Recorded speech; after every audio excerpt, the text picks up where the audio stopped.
lima ughliq al-khatim lima sabaq nasiril haqqi bil haqqi al-hadi ila siratikal mustaqim wa ala alihi wa sahbihi haqqa qadrihi wa miqdarihi al-azim. Subhanaka la ilma lana illa ma 'allamtana innaka antal alimul hakim. Rabbi shrah li sadri wa yassir li amri wahlul 'uqdatam min lisani yafqahu qawli. Bijahid Nabi wa sahbi wa ali amma ba'd. Yang sama kita muliakan dan kita hormati keluarga daripada almarhum Bapak Haji Suroto bin Hadio yang mewakafkan ini musalla. Hadir bersama kita Ibu Haja Suwarni beserta putra putri beliau, Bapak Dani dan yang lain-lainnya yang mohon maaf tidak dapat kita sebutkan namanya satu persatu. Kita doakan keluarga daripada almarhum senantiasa diberikan sehat afiat, panjang umur, dijauhkan dari segala penyakit zahiran wa batinan. Amin amin ya rabbal alamin. Para sesepuh, orang-orang tua, wabil khusus Bapak Haji Sugiarto yang kita doakan panjang umur, sehat afiat, serta jamaah sholat tarawih musalla Nurul Islam yang dimuliakan oleh Allah Subhanahu wa taala, baik yang di lantai 2 ataupun yang di lantai 3. Ini yang di lantai 3.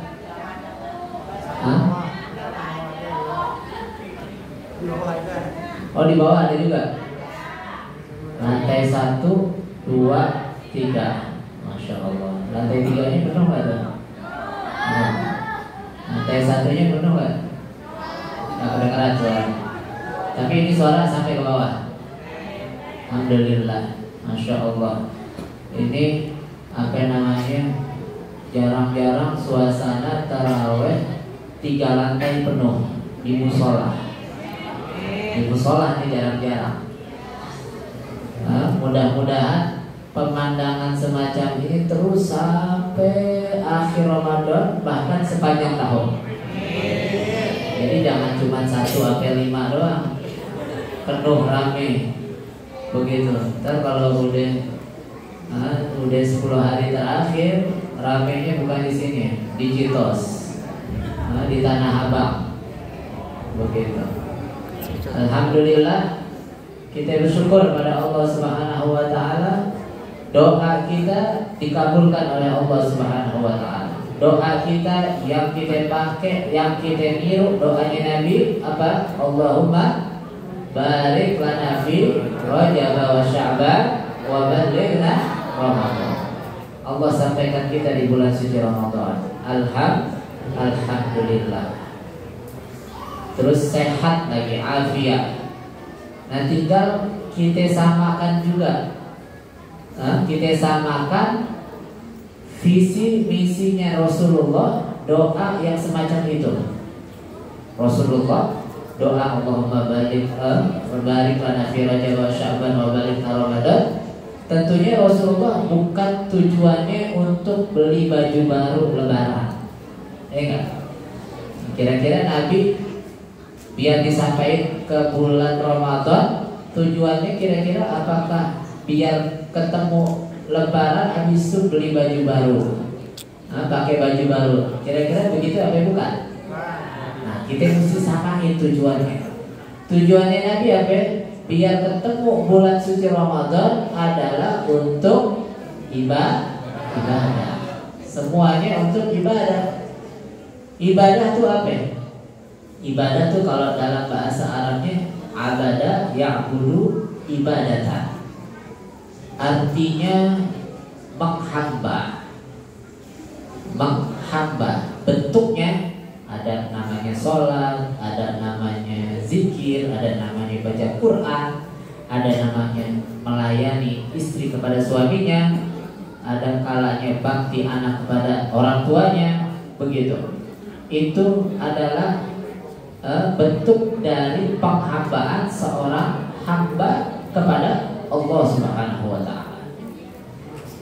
Jadi kita mesti pertama merasa diri kita hamba di hadapan Allah Subhanahu wa Ta'ala. Kita gak ada apa-apanya dibandingkan Allah. Kita perlu atau butuh kepada Allah Subhanahu wa Ta'ala. Karena kita butuh sama Allah. Kalau kita butuh sama orang, kita gak bakal jauh dari orang itu, ya kan? Kita butuh sama seseorang, kita gak akan berani jauh-jauh dari orang itu. Kita bakal selalu mendekat kepada orang itu. Supaya apa? Supaya kita dapat pertolongan dia, supaya kita dapat misalnya pinjaman uang dari dia. Nah kita begitu juga. Allah kita jadikan sandaran hidup kita, sandaran hidup kita. Maka kalau udah begitu, Allah, kita gak akan jauh dari Allah Subhanahu wa Ta'ala. Nah, di bulan Ramadan ini sarana kita. Nabi kalau udah masuk bulan suci Ramadan, Nabi katakan qad ja'akum syahrun mubarak. Telah datang kepadamu bulan yang berkah. Ini Nabi yang bilang bulan yang berkah. Dan memang terlihat dan kita rasakan dari tahun ke tahun, ini bulan Ramadan bulannya berkah. Berkah itu apa? Berkah itu kata ulamanya al-khair yatazayyad, kebaikan yang selalu makin bertambah kebaikannya. Kalau Habib Soleh Tanggul bilang, biar mudah dipahami, beliau sampaikan kepada Habib Ali bin Abdurrahman As-Segaf Tebet. Beliau katakan, ya Ali, berkah itu kamu duit di kantong kamu belum habis udah diisi lagi. Duit di kantong belum habis udah diisi lagi. Itu berkah. Nah, kita kan kadang-kadang kalau kita jelaskan dengan kalimat agama repot. Tapi kalau kita jelaskan dengan kalimat duit, lebih masuk ke pikiran kita, lebih mudah dipahami. Berkah tuh harta kita keluarin, kita sedekahin, belum habis harta kita udah isi lagi, masuk lagi, udah ada pemasukan lagi. Itu berkah, kebaikan yang gak ada putusnya. Nah ini bulan berkah segala-galanya. Kita ambil contoh yang sore-sore tukang ngabuburit pinggir jalan, yang naik motor gabut sampai Cipete, sampai Pondok Labu. Itu orang yang tadinya nggak jualan pinggir jalan, dia taruh, dia cuma modal meja, es diaduk-aduk asal manis, apapun yang ada di pinggir jalan pasti laku. Orang jualan pinggir jalan bulan Ramadan nggak ada yang nggak laku, pasti apa aja laku. Itu bikin es mungkin asal-asalan, gorengan juga dia bukan chef, bukan pedagang seperti biasanya, tiba-tiba dadakan dia goreng dijual laku. Kue lopis, kue macam-macam deh, dagangan semua orang laku. Keberkahan dari sisi ekonomi, ya kan? Keberkahan dari sisi ekonomi. Terus ada nggak di bulan lain yang orang kalau kerja ada THR-nya? Nggak ada. Hanya ada di bulan Ramadan. Bagi yang kerja, kalau yang nganggur mah jangan ngarepin THR. Ini nganggur kerja kagak, pengen THR, kerja dulu baru ngarepin THR. Mau dapat THR dari mana? Begitu. Jadi berkah, segi ekonomi berkah. Terus kita tinjau dari sisi agama, ibadah. Lihat kalau bulan puasa, ibu-ibu dah yang paling gampang. Ibu-ibu atau bapak-bapaknya sekalian, kalau di luar bulan puasa melek-melek paling banter udah azan subuh. Malah kadang-kadang sholat subuhnya jam 6. Nah, bukan sholat subuh tapi sholat suha, subuh dan duha. Jadi satu, sholat suha, subuh dan duha. Malah yang lebih mengerikan lagi, sholat subuh kagak, sholat duha kagak, bangun jam 7 buru-buru berangkat kantor. Buru-buru berangkat kantor. Nah kalau kayak begini berarti kita rasa-rasanya kurang butuh sama Allah, ya enggak? Nah kalau kita butuh sama Allah, pastinya urusan Allah dulu kita utamain. Allah suruh kita sholat, pasti kita turutin karena kita butuh sama Allah, biar ntar disayang sama Allah. Kita kan kalau suka caper sama orang, kita turutin semua keinginannya, kita kerjain semua yang kita sekiranya disenangi sama dia. Nah kalau kita melek mata langsung kerja, kita tinggalin perintah Allah, kita turutin perintah bos kita, ya enggak? Seakan-akan kita lebih butuh sama bos kita dibandingkan butuh sama Allah. Belum jadi hamba yang sejati. Belum jadi hamba yang sejati. Ini bahaya. Lebih bahaya. Nah, tapi di bulan suci Ramadan, karena bulan berkah, bukan 5:30, bukan 6:30 melek. Jam 3, setengah 3 udah melek. Ibu-ibu 2:30 udah bangun. Bahkan jam 2 udah bangun. Ngapain? Masakin orang rumah buat sahur. Ketolong jadi bisa apa? Bisa tahajud, bisa zikir, bisa ngomel subuh-subuh. Enggak? Sebulan-bulan puasa nggak bisa ngomel subuh-subuh. Pada tidur semuanya, lagi mau ngapain ngomel subuh-subuh? Kalau bulan puasa bisa ngomel subuh-subuh. Minimal bangunin sahur anak-anaknya ngomel. Orang kata tidur dari malam, jangan tidur malam-malam nih. Kira dibangunin sahur aja. Ata-ete aja. Begitu, semua dah diomelin. Seisi rumah diomelin. Ada orang lewat depan rumahnya diomelin juga. Lu lagi ngapain lewat sini bukannya sahur? Semua orang bisa diomelin. Berkahnya bulan suci Ramadan, bulan penuh berkah. Makanya itu Nabi SAW bilang, kalau udah masuk Ramadan setiap malamnya, setiap harinya itu malaikat berseru. Allah perintahkan malaikat untuk berseru, ya baghiyal khair aqbil, wa ya baghiyasy syarr abshir. Wahai pelaku kebaikan, lanjutkan, tingkatkan kebaikan-kebaikan yang kamu lakukan. Wahai pelaku maksiat, pelaku dosa, tinggalin.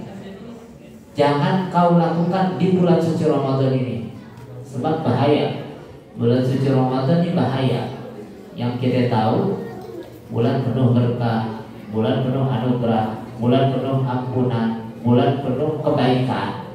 Tapi di balik itu seperti dua mata pisau, yang satu tumpul, yang satu tajam. Kalau kita salah menyikapi bulan suci Ramadan, kita bermaksiat di bulan suci Ramadan, dosanya berkali-kali lipat juga. Kita bikin salah, salahnya berkali-kali lipat. Kita bikin kemaksiatannya berkali-kali lipat. Makanya jangan heran, Nabi katakan, wailun liman adraka Ramadan walam yughfar lahu, atau kama qala Nabi SAW. Orang sial, ini benar-benar sial nih orang. Siapa dia? Kata Nabi, siapa-siapa yang mendapati bulan suci Ramadan, dosanya tidak diampuni oleh Allah Subhanahu wa taala. Kan ngeri. Di bulan suci Ramadan kalau ada orang gak diampuni dosanya, ini berbahaya. Sebab kita tidur aja dapat pahala, ya gak? Tidurnya kita ini berpahala. Diamnya kita gak mau ngomong seharian, diam nih, ganggu nih. Gak mau ngomong, diam aja. Nih laki sama perempuan, laki sama bininya gak mau ngomong, diam aja. Diamnya dia dihitung baca tasbih. Itu diamnya. Coba kalau di luar Ramadan diam, gua alam juga kagak loh. Kata lakinya begitu.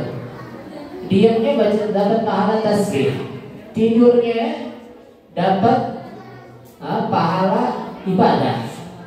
Bahkan tahu gak, bau mulutnya wala khulufu fa misaim atyabu indallah min rihil misik, kata Nabi SAW. Itu aroma mulutnya, aroma mulutnya orang yang puasa itu lebih semerbak dari bau minyak kasturi. Minyak kasturi itu salah satu minyak terbaik yang diambil dari kijang. dari hewan namanya kijang. Apa namanya? Itu bau mulutnya orang yang puasa lebih semerbak. Kalau nggak percaya, besoknya habis asar, habis asar, kita hahit betul depan mukanya istri kita yang suami-suami, atau istrinya hahit suaminya, begitu. Kalau dia marah bilang ini lebih semerbak dari bau kasturi, begitu. Bau kasturi apa nih? Bau bangkit. Nggak percaya ucapan Nabi, gitu. Cobain besok ya, biar pada berantem semua di rumah. Artinya semerbak di sini ulama katakan bukan berarti itu mulutnya wangi, benar-benar wangi, enggak. Kalau bau nggak bau aja. Jadi mesti dijaga juga kebersihannya. Orang puasa jangan mentang-mentang puasa nih dia nggak sikat gigi dari malam nih. Ini habis buka tadi nih belum sikat gigi nih. Terus sampai besok sahur nggak sikat gigi, sampai tidur pagi, siang bangun lagi nggak sikat gigi, sampai mau maghrib lagi belum sikat gigi lagi. Kalau itu mau udah kebangatan namanya. Sikat gigi, apa sikat gigi. Yang penting sebelum waktu zuhur. Kalau udah lewat zuhur makruh. Boleh-boleh aja, cuma makruh. Seandainya terpaksa harus sikat gigi karena harus ke kantor, kumpul sama orang, ya sikat gigi lah dikit-dikit. Walaupun makruh, sebab nanti yang di kantor bisa pingsan semuanya. Enggak, kesianan. Kita sih oke-oke aja, gak kena makruh. Tapi yang pinggir jalan, yang satu mobil sama kita, yang satu kantor sama kita, semua dia udah nahan lapar, kena aroma yang model begitu. Istighfarnya udah sebanyak-banyaknya dia. Jadi tuh tetap kita jaga kebersihan, jelas. Syatrul at-tuhur syatrul iman. Kebersihan adalah sebagian dari keimanan. Kita mesti jaga kebersihan kita. Nabi juga orangnya bersih. Nabi itu orangnya bersih banget. Nabi, jangan kita anggap Nabi itu rumahnya kecil terus tidurnya di atas pelepah korma terus Nabi jorok seadanya. Enggak, Nabi paling bersihnya orang. Nabi paling bersihnya orang. Setiap hari di kantongnya selalu bawa sisir. Itu Nabi. Yang laki boleh bawa sisir sunnah, yang laki yang perempuan bawa sisir. Taruh di kantongnya kayak orang aki-aki zaman dulu kan suka bawa sisir tuh di kantong belakangnya. Nabi selalu rambutnya tuh pakai minyak minyak rambut. Pakai minyak rambut. Kalau zaman dulu namanya tanco. Sekarang banyak ada modelnya macam-macam deh. Tanco tuh kita pakai di sini di hotel kristal keciuman baunya. Itu tanco. Wanginya luar biasa semerbak. Nabi suka pakai begitu. Artinya Nabi jaga kebersihan. Nabi jaga kebersihan. Makanya kita lihat banyak kalau mau sholat Jumat sunnahnya mandi, mau di dalam ibadah haji itu mau ke Mina sunnah mandi, mau ke Arafah sunnah mandi, segala macam aneka ibadah disunnahkan mandi. Kenapa? Nabi orangnya bersih. Nabi orang bersih. Terus ini bau semerbak maksudnya apa? Bau semerbak maksudnya apa kok?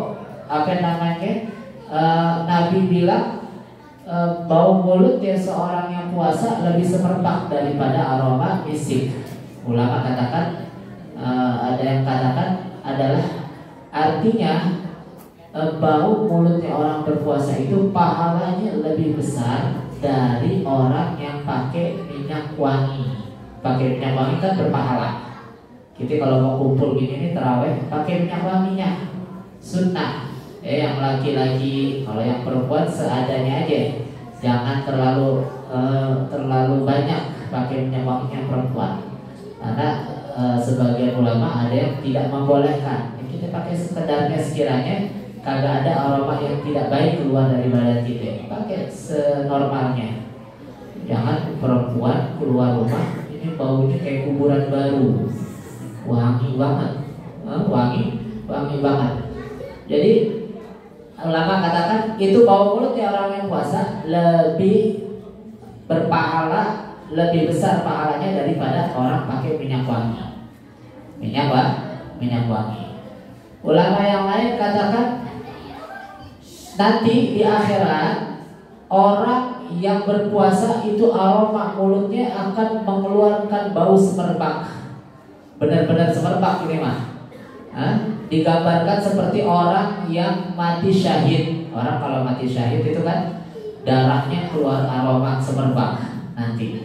Nah begitu juga orang puasa, kata ulamanya, mulutnya keluar aroma semerbak. Baunya wangi, harum, indah. Itu baunya kayak bau bayi baru bangun tidur.